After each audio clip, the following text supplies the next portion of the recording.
2, 3. Dalam segala doa dan permohonan, berdoalah setiap waktu di dalam roh dan berjaga-jagalah di dalam doamu itu dengan permohonan yang tak putus-putusnya untuk segala orang kudus dan berpuasa. Mari kita buka di dalam Efesus pasal 6.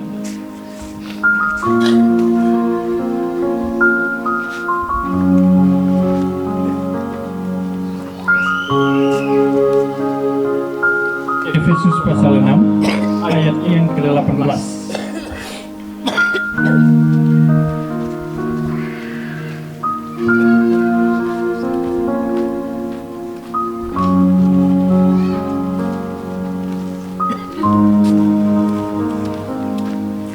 Efesus yang ke-6 ayat 18. Kita tunggu teman-teman yang masih cari.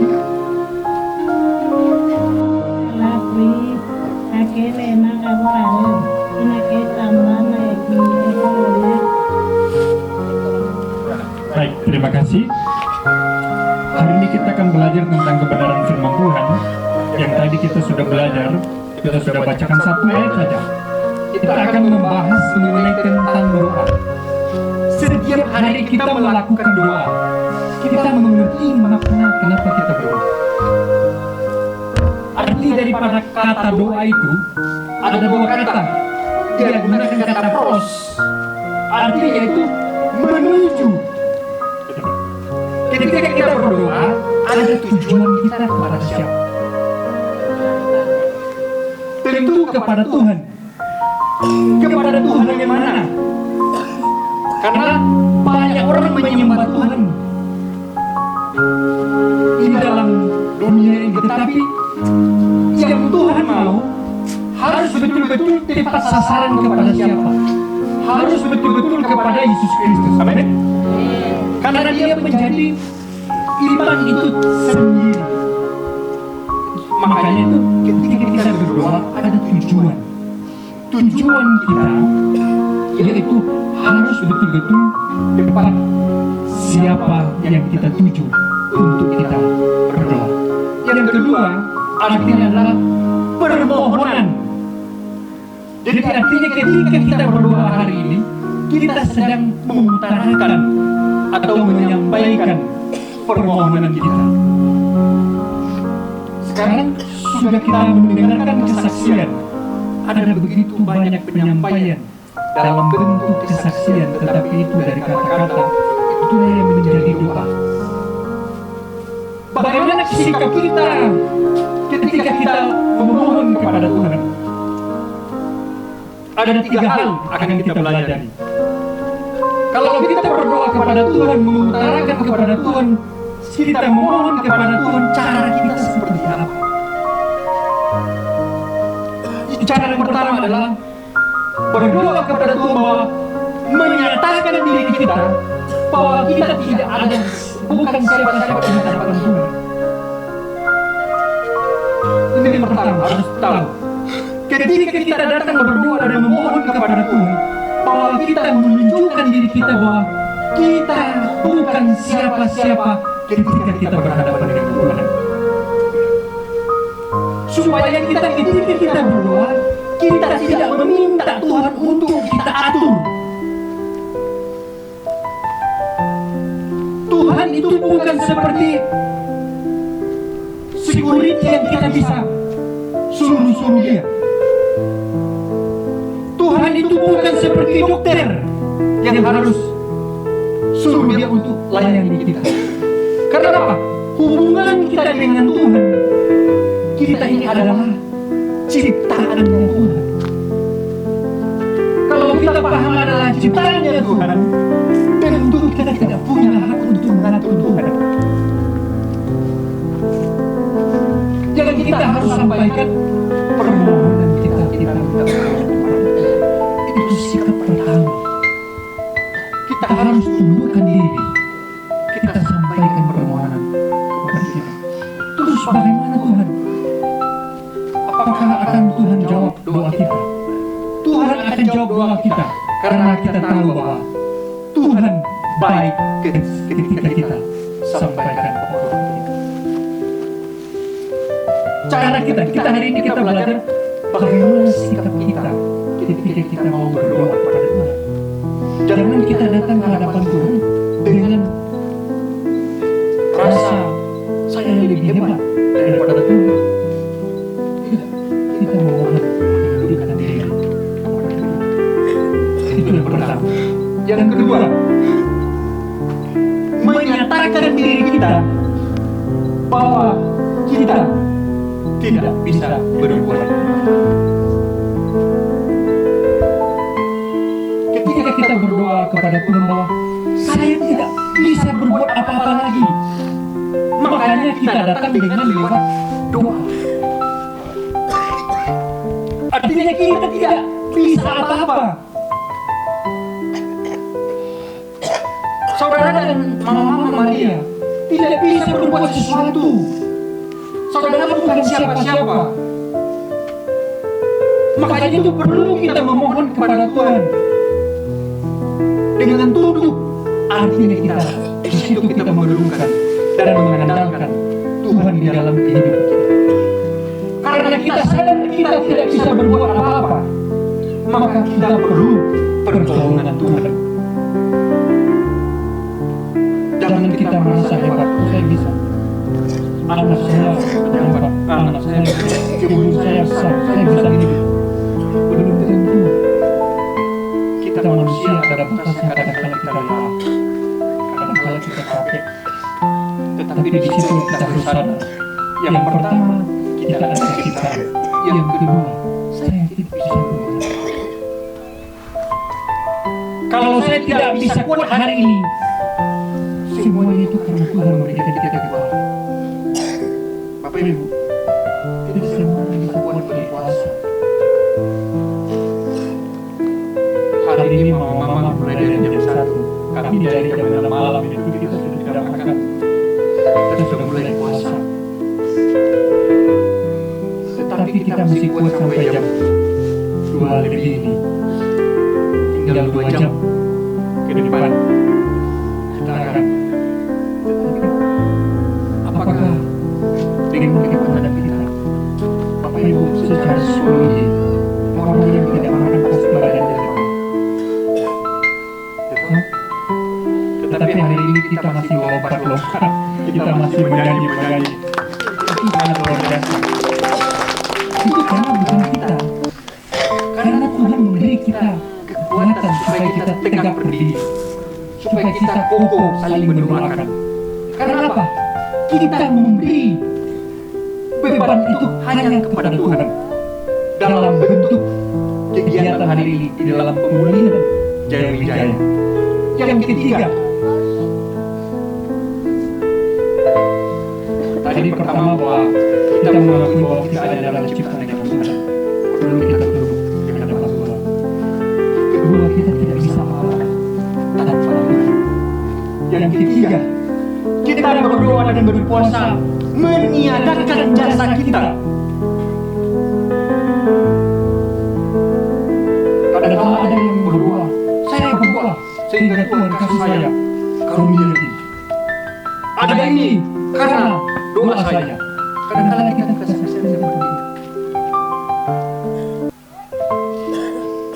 Artinya ketika kita berdoa dan berpuasa, artinya kita betul-betul merendahkan diri di hadapan Tuhan. Karena begitu besar beban kita, yang hanya kita minta pertolongan itu hanya kepada Tuhan, bukan kepada yang lain. Artinya apa? Meniadakan jasa kita, bukan karena saya, sehingga itu terjadi. Kalau kita melihat kesaksian membuat yayasan itu sangat susah. Apakah kekuatannya Ibu Lima, Ibu Elizabeth? Ini harus berpikir notaris, membuat hukumnya, mengeluarkan uang banyak untuk mengeluarkan surat untuk jadi yayasan. Tidak gampang. Tetapi bagaimana dalam 3 bulan saja, itulah katanya, dengan dilewati dengan doa dan puasa. Hanyalah kita tidak mampu. Dan kita tidak boleh sombong. Itu karena saya, bukan. Karena Tuhan memberikan kebaikan. Sehingga Tuhan kasih wibawa. Tentu pergumulan yang berat dan kesaksian. Kadang-kadang kita merasa kita di sini jangan merasa dianggap kita tidak bisa apa-apa. Tuhan membuat kita berharga di mata Tuhan. Karena apa? Kita dicipta sebagai manusia yang telah disampaikan oleh Paulus. Jadi sadar, paham bahwa kita dicipta oleh Tuhan. Begitu berharga di mata Tuhan. Coba colek di kiri kananmu, kita berharga di mata Tuhan. Sampaikan kiri kananmu, kita berharga di mata Tuhan. Jangan minder. Ya. Kita berharga di mata Tuhan. Artinya apa? Bukan sesuatu yang kita buat karena kita, tapi karena Tuhan memberi berkat. Ini dalam perjuangan Yayasan ini masih panjang. Bagaimana memberikan hikmat tidak gampang. Jangan kamu sombongkan diri ketika orang pilih. Ini hati Tuhan akan turunkan.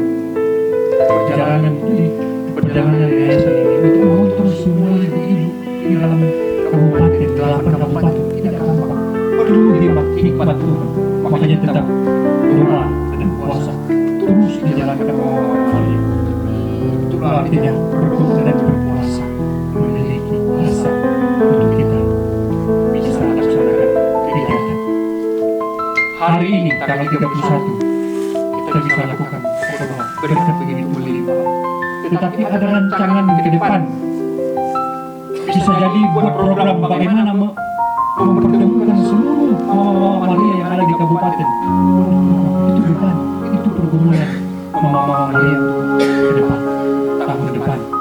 Supaya program kita bermimpi, punya impian, punya pergumulan, supaya kita ketemu setiap kabupaten. Hari ini kita ketemu dari berbagai gereja, tetapi hanya yang ada di daerah Jaya Wijaya. Tetapi di depan kabupaten harus punya mimpi besar supaya kita bertemu untuk berdoa. Karena ini adalah tempat doa. Supaya kita bisa hanya dipulihkan di kota Jaya Wijaya, tetapi ada Tolikara, ada lagi Jaya. Setiap kabupaten ada masalah. Tetapi kuncinya adalah ada di Mama Maria yang memiliki doa, memiliki kuasa. Jangan merasa bahwa saya tidak studi, saya tidak sekolah. Tidak. Doa Mama Maria itulah.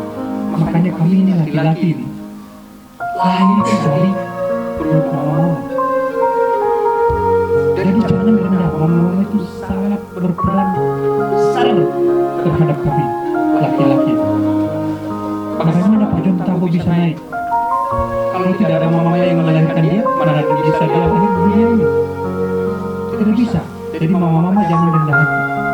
Laki-laki suami yang merendahkan perempuan harus beritahu dia. Engkau lahir dari rahim perempuan. Jadi, mari kita menundukkan diri di hadapan Tuhan lewat doa. Doa artinya kita tunduk di hadapan Tuhan dan memohon. Di dalam PB para nabi, kalau ketika mereka berdoa pada Tuhan, mereka itu berlutut sampai mereka tiduran dan mereka taruh abu di kepala mereka. Nabi-nabi itu. Kenapa mereka menyatakan diri bahwa saya tidak bisa apa-apa? Saya tahu dan percaya setiap di rumah pasti berdoa. Banyak pergumulan untuk anak. Jangan kami berkecil hati. Kami punya mama memang 17 tahun kesaksian. Bagaimana kita punya mimpi? Bagaimana kita punya cara pikiran 17 tahun pergaulan di luar kebenaran Tuhan. Tetapi sekarang mimpi kita di dalam doa. Kita keluarga juga harap-harap. Bagaimana orang itu bisa juga?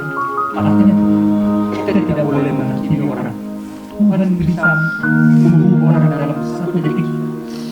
Tuhan yang memberikan kita berubah orang-orang. Gembala tidak bisa membuat kita berubah. Dia hanya sebagai memberikan ini. Tetapi ketika Tuhan jamah, ketika Roh Kudus bekerja di dalam orang, di situ orang bisa berubah dan Tuhan akan mengangkat. Itulah yang menjadi kekuatan doa.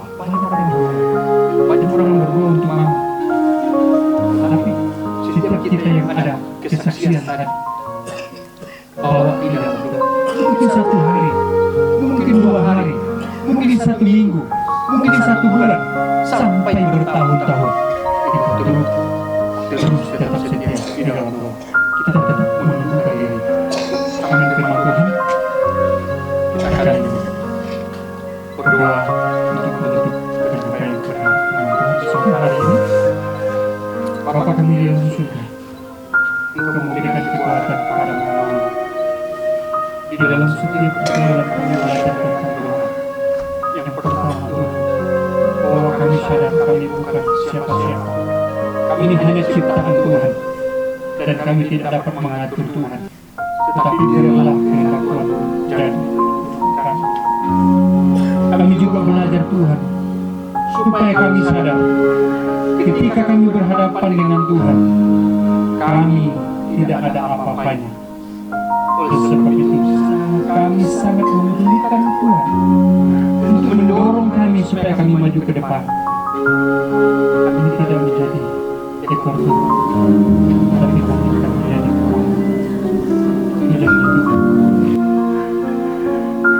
Yang ketika Tuhan kami belajar hari ini, supaya kami sadar, ketika jawab kami terkabul, ketika doa kami dijawab oleh Tuhan, itu bukan karena kuasa kami, tetapi karena kuasa Tuhan.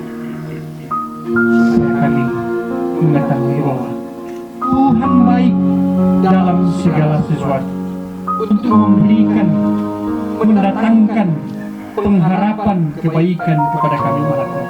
Di dalam nama Tuhan Yesus. Haleluya. Amin. Baik, Bapak Ibu,